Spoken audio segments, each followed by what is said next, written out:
The hearing room was supposed to be loud, filled with the usual clatter of arguments and cameras searching for sound bites, but on this great afternoon everything felt different as rain tapped against the windows and aides crowded the back wall with nervous anticipation. The silence arrived abruptly when Senator John Kennedy cleared his throat, lifted a thick stack of papers, and announced, "I'm going to read it," referring to Representative Adam Schiff's controversial bipartisan transparency bill that had stirred national debate. As he began reading slowly and steadily, the room shifted. Journalists paused mid-typing, lawmakers leaned forward, and the bill's emotional weight settled over everyone. Its pages told stories of families torn apart by viral lies, of veterans misled by fabricated rumors, and communities fractured by digital misinformation storms. Emily Reyes, a young staffer whose father had suffered from an online hoax, felt tears gathering as each line echoed her own experience,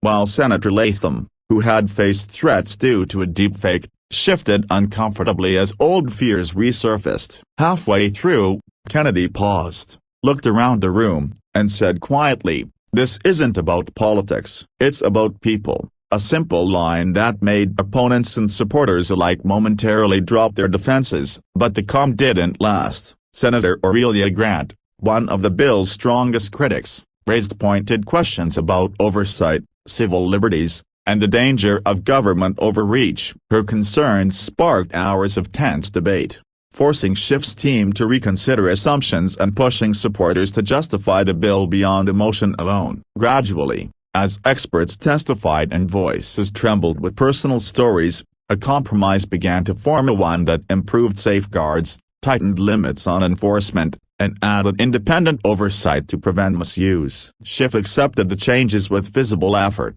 stepping away at one point to collect himself, before returning to declare, "This can't be perfect, but it can be right." When the revised draft was finished, Kennedy read the newly crafted preamble aloud, a short declaration affirming that the bill sought not to silence speech but to protect the truth that democracy depends on, and once again the room fell silent, but this time with unity rather than tension. As night settled over Washington, staffers stepped outside exhausted yet hopeful. Emily called her father to share the news, telling him, "It's not perfect, but it's real progress," and he replied with quiet warmth, "That's all good change ever is." Under the glowing Capitol dome, the story of the day spread not as a partisan victory or dramatic showdown but as a rare moment of honesty and collaboration, a reminder that even in divided times, courage, listening, and compromise can still move a nation forward, and that sometimes all it takes to shift the course of debate is someone willing to read the truth out loud.